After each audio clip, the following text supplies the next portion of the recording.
As we get deeper into mock draft season, I want to continue to bring you different perspectives when it comes to the NFL draft. And today we're looking at Pro Football Network's own James Fragoza. Welcome to Mock the Mock, where I take a look at someone else's mock draft and I'm mocking, giving you my views, thoughts, and opinions. And what's crack-a-lackin'? It's your boy Broshmo, just in case you did not know so. Go ahead, become a bro and subscribe. Leave this video a thumbs up if you enjoy the content. As always, let me know what you think in the comment section below. Let's have that nice, beautiful football discourse.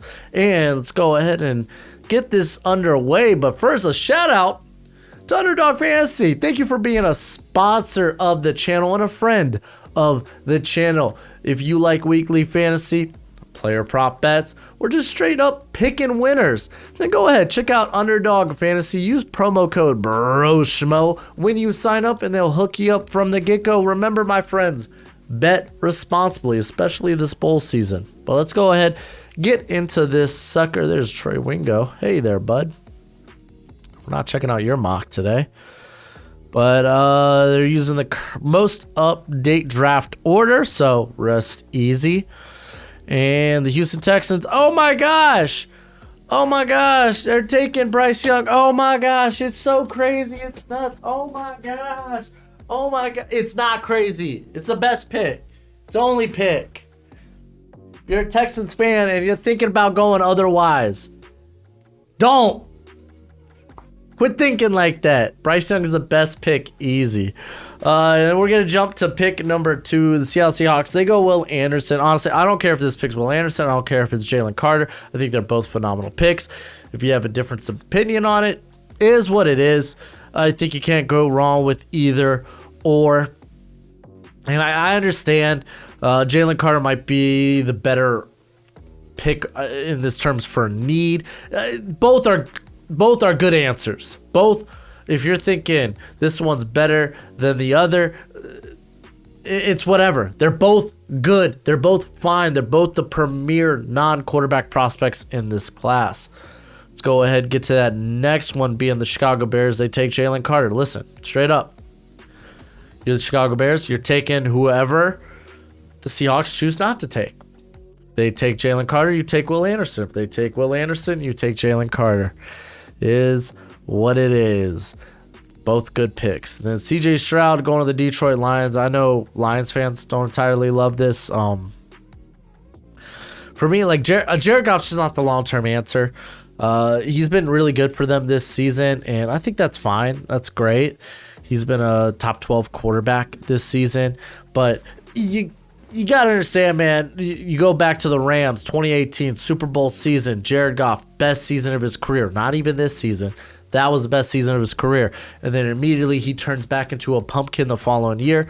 And before you know it, years later, they make this trade and they get Matthew Stafford from you guys. And what happens? Stafford wins a Super Bowl. Listen, this is essentially a free pick you got here from the Rams. Why not just go ahead, grab that quarterback if he's there, CJ Stroud. He's staring you in the face. I think he's better than Will Levis. I think he's a better prospect than Will Levis. Snag him. You basically got this pick for free. You can stick with Jared Goff and just continue to build your squad. And you can develop Stroud if you want. I don't think he needs much development, but hey, doesn't hurt sitting him for a little bit. And then eventually you can move on from Goff's contract. It's like, oh, we need help on the defense. And just do it through free agency. You have other picks. Like, if y'all have been drafting well, like this past draft, like Malcolm Rodriguez, Kirby Joseph, those guys look good. And Hutchinson. It's like, just continue to build off that. But like, bam, you got your what if Goff turns into a pumpkin next year? Well, then we'll just get a quarterback in 2024. You think Goff's going to put you in a position to draft a quarterback? You're going to be shelving out draft capital just to move up to get that quarterback. Just go ahead, take it now, and then just continue to improve the defense. Like, I'm on board with CJ Stroud at pick 4. That's just where I'm at. I don't think you could talk me off of it. I understand if they go elsewhere, but I still think Stroud's the better pick. I really do, especially with Carter and Anderson off the board. That's just my opinion. You can take it or leave it. I just don't think I just think Detroit going quarterback here is not the wrong answer. I think it's a really good pick. All right, who do we have next? It's the Philadelphia Eagles. They're taking Myles Murphy, and I love Myles Murphy. I have him a spot ahead of Byron Brazee. There we go. I think Brazee might be the better fit and pick. Pairing Brazee up with Jordan. Oh my gosh, Jordan Davis. Wow, I'm blanking. Could you tell this is the third video I'm recording today? I just think it's a better fit. You address the interior. The interior does need addressed. I think the run defense hasn't been ideal. You've brought in guys like Sue and Joseph. These guys who are just at this point looking for a team that'll make a significant playoff run, that being the Eagles. Myles Murphy isn't a bad choice here, though. I think both are the right answers. Both are good answers. I don't think right answer is the right terminology. I think good answer is better. And then Keely Ringo going to the Cardinals. Man, I've really been digging them going the idea of either pass rusher or going corner. I think those are good answers as well. Trevor Sikkema has really started to convince, listening more to him is really starting to convince me, offensive line, with how many free agents they have on the offensive line, that might be a better solution. I think it's cool either way. I think as long as the pick is somewhere with pass, those are, when it comes to valuable positions, tackle, corner, pass rush, those are all, I would say, equally valuable. So I'm not against either of those. The Indianapolis Colts go Peter Skoronski. I'm not gonna lie to y'all, if I'm the Colts here, I think you swing for a quarterback, Will Levis. I really do.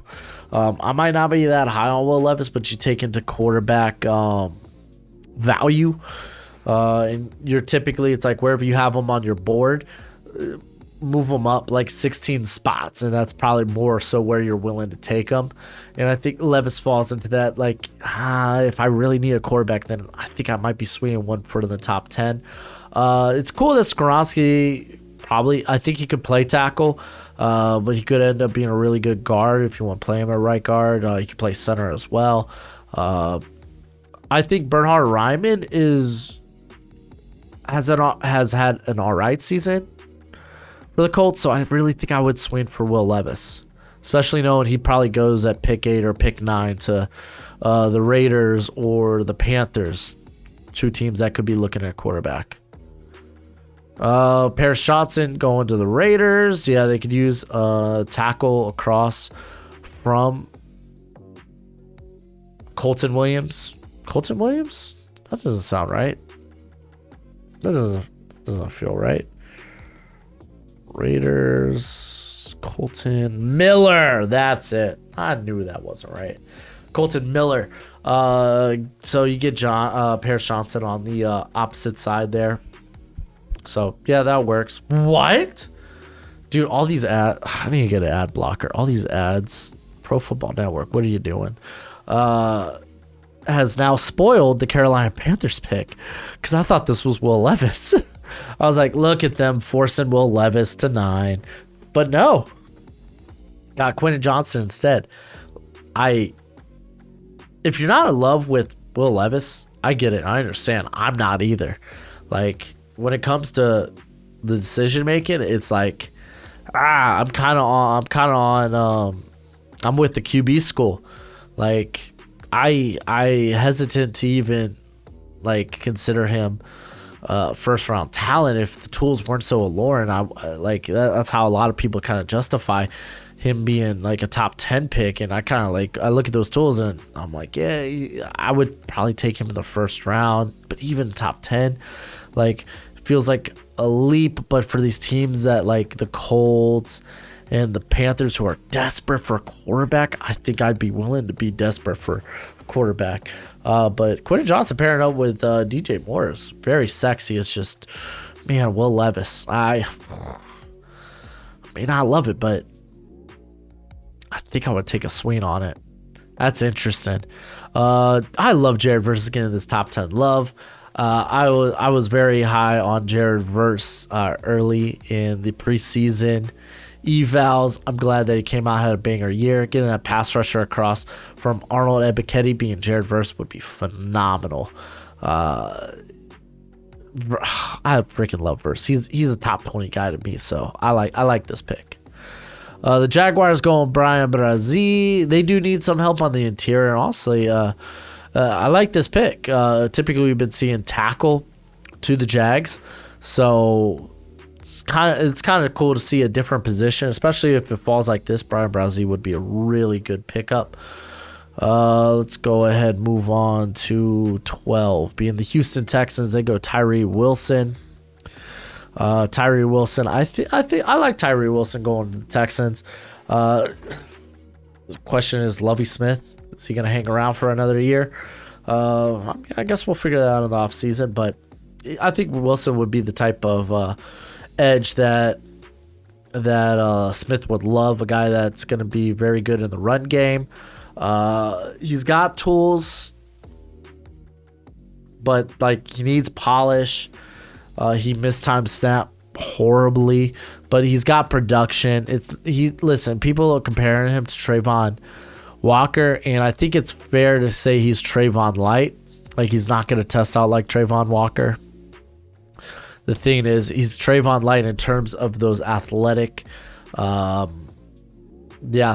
gifts, but when it comes to production, he has Walker beat. Your ads are freaking pissing me off. Pro Football Network. Broshmo Jones, good pickup. They could probably, Steelers would love a tackle, especially one that's a very good run blocker. So yeah, Broshmo Jones, because it's definitely, there is a gap after Skoronski, Jones, and Johnson. Those are your first tier of tackles, and it will fall off after that. So snagging them here, I like that. Green Bay Packers go with Jordan Addison. They get that separator. Ooh, imagine that, dude. Addison, Watson, and Dubs as your wide receiving core. I like that a lot. Oh, I really do like that a lot. Golly. Do the Packers draft for receiver? I hope they would. I hope they would keep the option open. So, yeah, no, I like that moving forward. I'm a big fan of Addison. The Detroit Lions with their second pick go Devin Witherspoon. Is he the second corner off the board too? I think he is. Keely Ringo was the first. Wow. That's interesting. He'd be a good scheme fit. I don't know if they're going to retain Aaron Glenn, though, after this season with the defense the Lions have had. But I love the physicality. I love the length. Good athlete.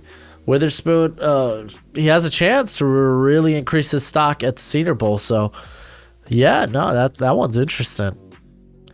Let's see. There are better athletes than Witherspoon. Yeah, Ringo, Gonzalez. Yeah, we know. Those guys are kind of freaks.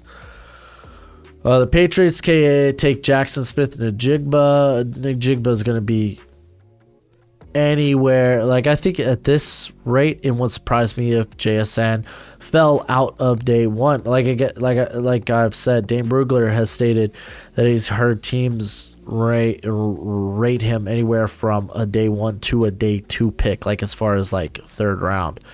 With Jacoby Myers being a free agent, getting a guy like Smith and Njigba would be pretty legit. A guy that can operate in the slot, create separation, and create after the catch. Seattle Seahawks take Christian Gonzalez. I mean, if it's just gonna fall to them, can you imagine that, man? I like this. Seahawks, they go with a pass rusher. Again, whether you want Will Anderson or Jalen Carter, one of those guys are that pick. And then being able to get Christian Gonzalez, that's nasty. Get another athletic and physical freak across from Tariq Woolen. You keep Kobe Bryant there in the slot. That's sexy. Trenton Simpson going to the Jets, man. Legit. Like, this would be like an attempt trying to get your own Fred Warner for Salah's defense. I like it. I think it's a good fit. Does it happen? This linebacker class leaves a little bit to be desired. I will say that. All right, Tampa Bay Buccaneers. B.J. Ojulari. I love B.J. Big fan of B.J. Ojulari. I think he's better than his brother Aziz, who I was absolutely in love with. I think Aziz was like 22 on my big board that year. I don't know, man. I don't know if BJ will be that high. I think he's going to be in that fringe first, like late first, fringe first area for me. But big fan. This guy might not have it put together yet as a run defender, but what he offers off the edge as just a down-to-down pass rusher, and the dude's like a vocal leader there on the LSU defense. Like, you love it.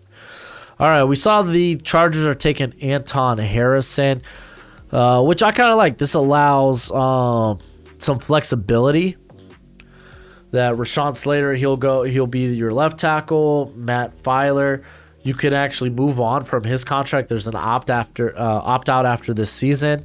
You can move Jamari Sawyer to left guard, which I think that's probably his best position in the NFL.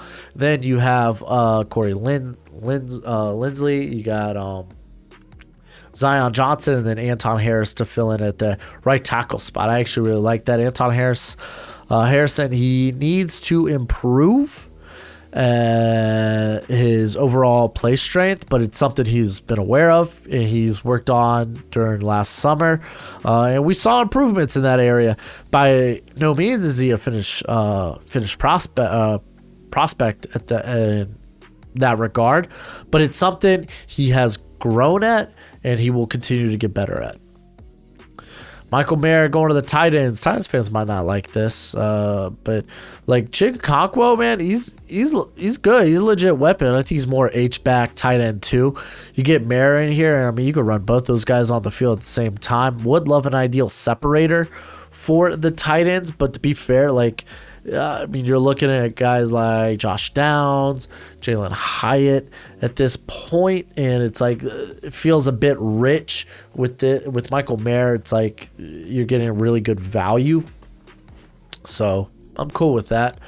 No Bijan yet, no Bijan Robinson. I'm curious to see where he ends up. All right, Joey Porter going to the Commanders. Really good scheme fit for Jack Del Rio's defense. We know that they need corner with Will Jackson basically not going as planned. Get him to play across from Benjamin St. Jude's, and you got a good corner duo for the future. Oh my gosh, the Giants take Noah Sewell. Listen, Noah Sewell, I think there's a good chance he goes in the first round just because he moves very well for a 250-pounder. But lack of coverage prowess and the missed tackles kind of make him day 2 for me. They really do. Really do. So this feels a bit rich. I mean, let's think. Other areas they could go. I don't know. Will Levis. I would swing for Will Levis at this point. Then we got Darnell Wright going to the Denver Broncos. The next next tackle off the board. I kind of like DeJuan Jones a little bit better. I know Wright has a lot of people that really dig him, think he could be fringe first rounder. I mean, I know Alex from Hammer Sports loves Wright. He's put out some very good games this season. So, sure. Who am I to say otherwise? Rashee Rice. Going to the Baltimore Ravens. I mean, Rashee Rice ends up being a really good pick. It's just the value just isn't that good. Rashee Rice, I don't think I have him top 50, but he's like darn close. And this wide receiver class just it's not what we've been like accustomed to and spoiled by. Like the receiver classes have been really good the last few years, and this year it's just not that. I mean, Cam Smith's available here. I think I'd be willing to take Cam Smith over Rashee Rice. Yeah, no, I would be. Trying to think of other prospects currently. I mean, there's a plethora of edge guys you could take. Isaiah Foskey. Yeah, I just think there's other players I'd be willing to take. Not in love with it. Oh, here's Cam Smith, by the way, going to the Bengals. Really good pick. Cam Taylor-Britt. You got Chidobe Awuzie. Just keep adding competition to the corner position. Adding competition, adding talent. I like it. Jalen Hyatt going to the Cowboys. So who needs Odell? I mean, y'all just signed T.Y. Hilton. But you go ahead and get that speed you want to take the top off defenses in Jalen Hyatt. He's going to test out like a Blazer, but will he make it to the first round is the question. All right, what are we on to? The Kansas City Chiefs. Felix Anudike Uzama. He's interesting. I mean, I guess he kind of fits the mold of what Steve Spagnuolo likes on his defenses. You could have finally maybe get off of stinking Frank Clark's contract. Thing with I feel like he's more of a day two guy. He's this power rusher that just ends up on the ground far too often. A bit of that bull in a china shop you'll hear. So maybe I take Isaiah Foskey. Yeah. I think Foskey's just a bit more put together. As we see, Emmanuel Forbes is going to the Vikings. Be a really good scheme fit to that defense. So I like it. I love it. You're getting the college. I think he's the leader in college football right now. Set the record for most pick sixes in a career with 6. Insane. Antonio Johnson going to the Bills. No Brian Branch. Oh, wow. Do I just love Brian Branch more than Pro Football Network? Maybe. But Antonio Johnson would actually be a really good scheme fit in terms of coverage. Guy that could play the big slot. He could play too high. You're pairing him up with DeMar Hamlin as your future safeties. So it's a good fit. Good pick. Don't know if he's quite first round. Kind of fringe at this point. All right. On to... Hey! There we go. Bijan falls all the way to 31. Ain't going to happen, by the way. Ain't going to happen. But people are going to have a hard time figuring out where Bijan's going to go in their mocks. So I get it. I feel it. It's a thing. It's a real thing. But Miles Sanders is going to be probably expensive now in his contract year, having a really good year. So there's a lot of case to be made that rather than paying Miles Sanders, you go ahead and get a replacement here in the draft. I think that's it. Yeah, 31 picks because Dolphins done screwed up and forfeited their first rounder. Is what it is. Let me know what you think in the comment section below. No Foskey, which is fine. I get it. He's kind of fringe first. Brian Branch, I think, breaks my heart the most. Trying to think of other guys that aren't in this mock. Will Levis, I guess that's the most glaring one. Because you got to imagine, man, there's teams that are going to be willing to take a shot on Will Levis, like the Giants, the Bucks. I'm not even going to lie. If I'm the Vikings, I might be willing to take a shot on Will Levis. Like, just saying. But that's it for the video. Go ahead, do the YouTube thing as always. Until next time, you be easy, my friends. Later.